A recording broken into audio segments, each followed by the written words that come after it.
Selamat pagi, perkenalkan nama saya Natasha Tiani Ekta Siregar dengan NIM 109. Di sini saya akan mempraktikkan use case jual beli online dengan menggunakan Shopee.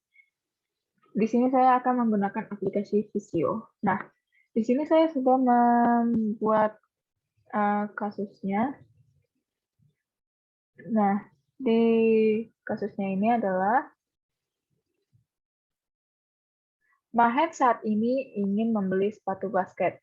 Namun, melihat situasi pandemi COVID-19 membuat Mahen mengalami kesulitan dalam mencari sepatu basket yang sesuai dengan yang ia mau.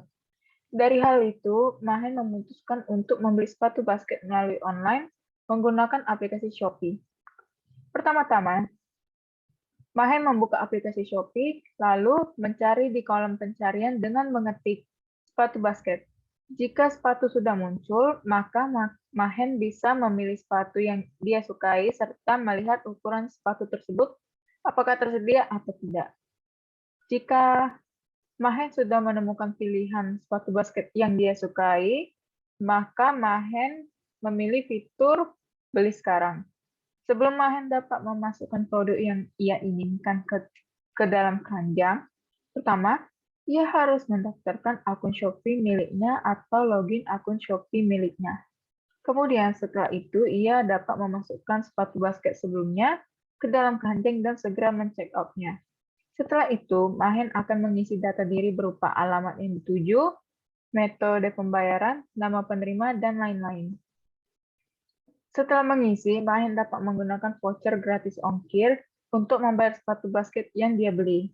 Setelah dia memilih metode pembayaran dan membayar sesuai harga dan ongkir yang ditentukan oleh pihak Shopee, maka pesanan Mahen akan segera diproses oleh sistem dan penjual.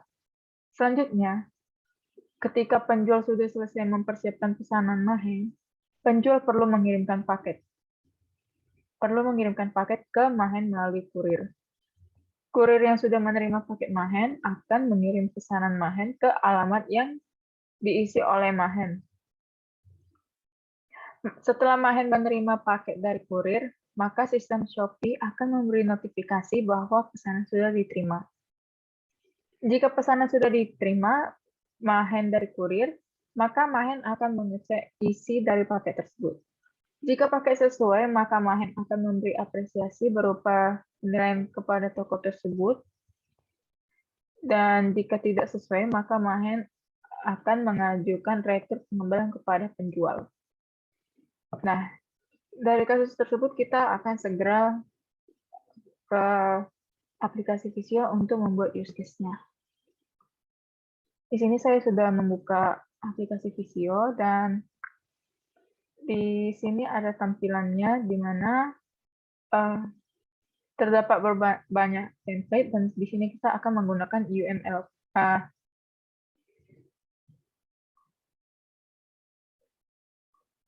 Di sini kita akan menggunakan ternyata tidak ada di sini. Jadi karena tidak ada di sini, maka kita akan mencarinya melalui search bar. Kita dapat mengetik UML class di sini. Nah, kita dapat menggunakan UML use case.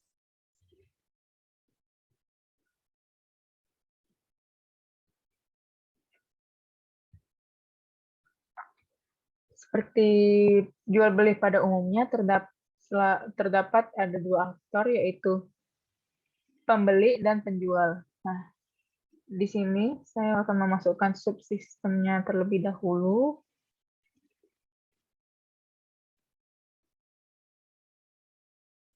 Dan akan saya beri nama use case jual beli online menggunakan shop.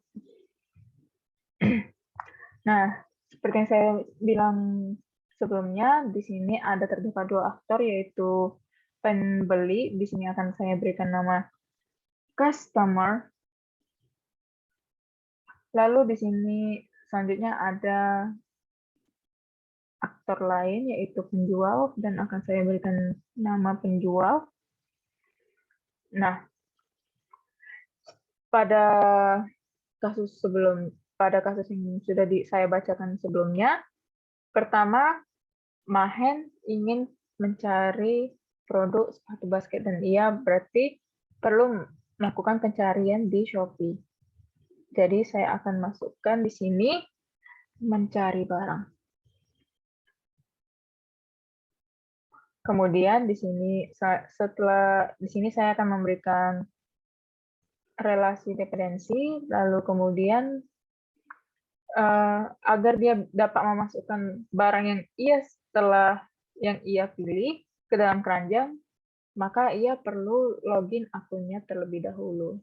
Di sini akan saya masukkan login dan memberikan relasi dependensi. Nah, pada akun login ini terdapat ada dua sistem lainnya, yaitu jika Mahen belum memiliki akun, maka ia perlu daftar akunnya terlebih dahulu. Dan di sini saya akan memberikan daftar akun. Lalu kemudian jika Mahen sudah memiliki akunnya tetapi ia lupa password, maka dia dapat memilih lupa password.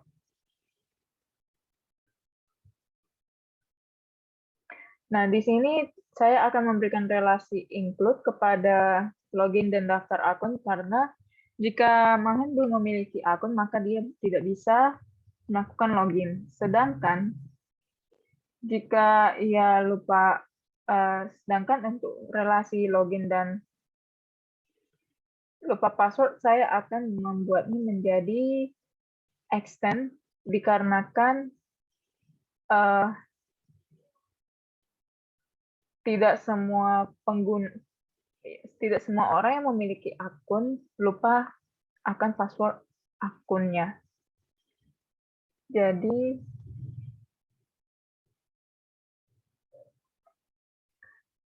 selanjutnya setelah ia login, ia dapat men-check out barang yang sudah dia temukan sebelumnya. Di sini saya masukkan check out. Dan akan saya berikan relasi dependensi kepada pembeli. Nah, sebelum ia dapat lanjut ke step pembayaran, maka ia perlu untuk mengisi data pemesanan atau data penerima. Di sini akan saya beri nama pengisian data penerima. Dan akan saya beri relasi dependensi karena itu wajib. Dan setelah dia mengisi data penerima, Shopee dapat mentotalkan biaya ongkos kirim dan juga biaya total harga barang yang perlu Mahen bayar. Nah, dengan Shopee, dia memberikan fitur di mana fitur tersebut adalah voucher gratis ongkir atau voucher gratis ongkos kirim, di mana Shopee memberikan keringanan dalam masalah ongkos kirim. Dan di sini saya akan memasukkannya voucher gratis ongkir. Tetapi akan saya berikan relasi extend. Kenapa extend? Dikarenakan voucher gratis ongkir itu tidak semua produk dapat digunakan atau juga tidak semua akun memiliki voucher gratis ongkir tersebut. Kemudian setelah Mahen mengisi data penerima, maka Mahen dapat melakukan pembayaran. Nah, pembayaran tersebut Mahen juga dapat memilih metode pembayaran, mau dia melalui cash, COD, maupun pay later atau bayar nanti. Setelah ia melakukan pembayaran, maka pesanan Mahen akan segera diproses. Di sini akan saya buat pesanan diproses. Di sini akan saya buat mempersiapkan pesanan. Dan akan saya berikan relasi include karena jika klien sudah melakukan pembayaran, maka pesanannya yang ia bayar sebelumnya itu harus segera dipersiapkan. Nah, selanjutnya di sisi penjual untuk melihat pesanan yang untuk melihat tokonya, maka ia perlu melakukan login terlebih dahulu. Kemudian setelah ia login dan melihat isi tokonya, Shopee memberikan notifikasi bahwa tokonya mendapatkan pesanan. Nah, di situ penjual akan saya berikan relasi dependensi untuk mempersiapkan pesanan. Kemudian, setelah pesanannya selesai dipersiapkan oleh penjual, maka penjual harus memberikan paket tersebut ke kurir agar paket tersebut dapat dikirim ke rumah Mahen. Nah, di sini saya akan menambahkan aktor, yaitu kurir. Kemudian di sini akan saya berikan nama paket dikirim.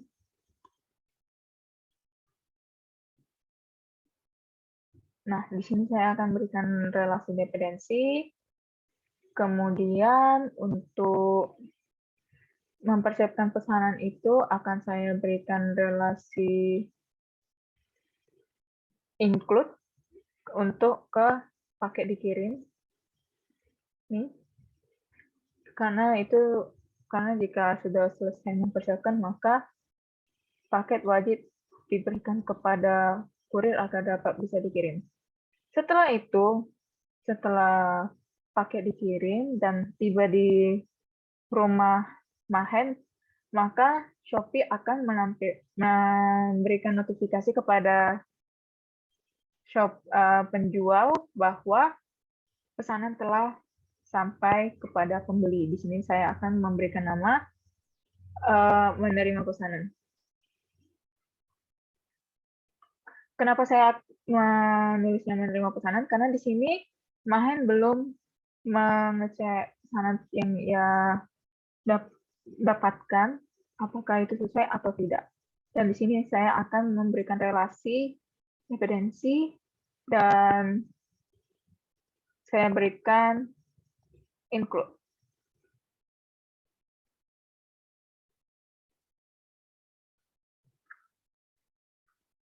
Nah, kemudian jika pesanan tersebut sesuai dengan yang Mahen mau, maka Mahen dapat memilih fitur pesanan diterima.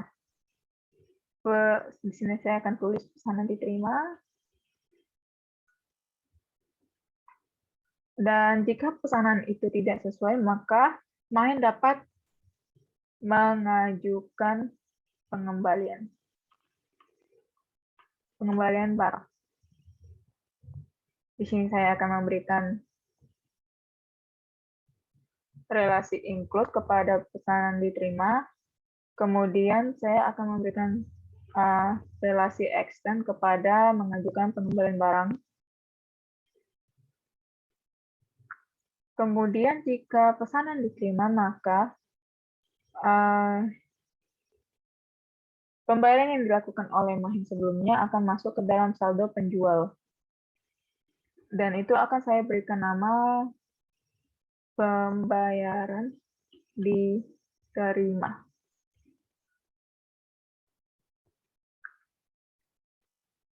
Dan akan saya berikan relasi include.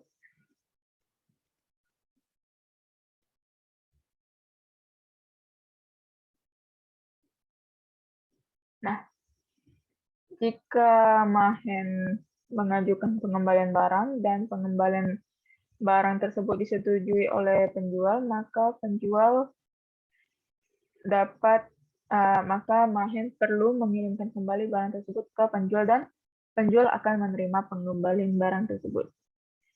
Dan di sini saya akan memberi nama pengembalian barang diterima. Barang menerima barang yang dikembalikan.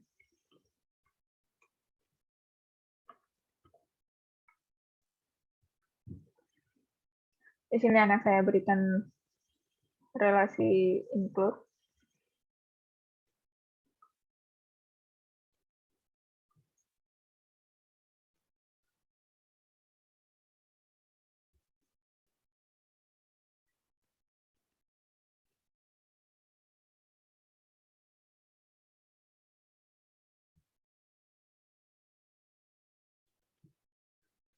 Kemudian akan saya berikan relasi dependensi kepada penjual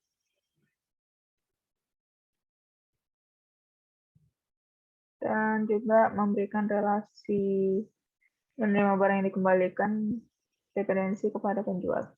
Nah, jika Mahen mengklik pesanan yang diterima dan pembayarannya diterima oleh penjual, ia juga dapat memberikan ulasan kepada toko tersebut. Di sini saya akan menulisnya memberikan review. Dan saya berikan relasi extend dikarenakan untuk memberikan review tersebut itu tidaklah wajib. Nah, di sini saya akan menjelaskan ulang step by step use case-nya melakukan jual beli online menggunakan Shopee. Pertama, pembeli perlu mencari barang yang ia cari terlebih dahulu, kemudian ketika ia ingin membeli barang tersebut, ia perlu melakukan login, lalu setelah ia login, maka ia dapat melakukan checkout. Setelah saat ia ingin melakukan checkout, ia perlu untuk mengisi data penerima terlebih dahulu, agar pesanan yang ia pesan sekarang dapat dikirimkan dan tiba dengan tepat ke rumah pembeli tersebut. Kemudian setelah ia mengisi data penerima, ia dapat memilih metode pembayaran dan melakukan pembayaran.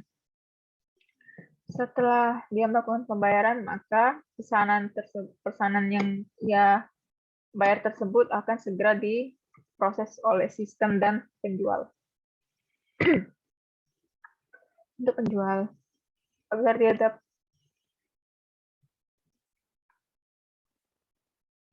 kemudian penjual untuk melihat daftar pesanan yang ia dapatkan, ia perlu untuk melakukan login terlebih dahulu ke Shopee.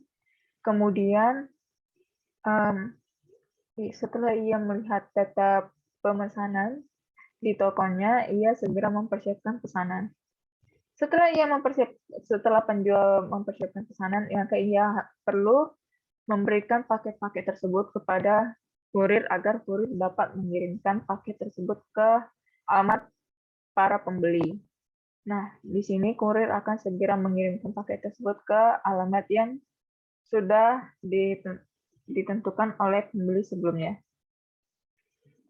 Ketika paket tersebut tiba di rumah alamat pembeli, maka sistem Shopee akan memberikan notifikasi bahwa pembeli sudah menerima pesanan. Dan untuk pembeli, mereka diberikan kesempatan selama 3 hari untuk mengecek apakah pesanan tersebut sesuai dengan yang mereka inginkan atau sesuai dengan yang mereka pesan atau tidak. Di mana jika itu sesuai, maka pembeli dapat mengklik pesan yang diterima dan saldo pembayaran yang ia bayar sebelumnya segera diterima oleh penjual, atau jika barang tersebut mengalami kecacatan atau tidak sesuai dengan yang ia pesan sebelumnya, maka pembeli dapat mengajukan pengembalian barang dan kemudian mengirimkan kembali barang tersebut dan penjual akan menerima barang yang dikembalikan. Jika pembeli sudah mengklik pesanan diterima, ia juga dapat memberikan review atau ulasan toko tersebut. Sekian dari saya. Mohon maaf apabila ada kesalahan dan juga salah kata. Sekian dan terima kasih.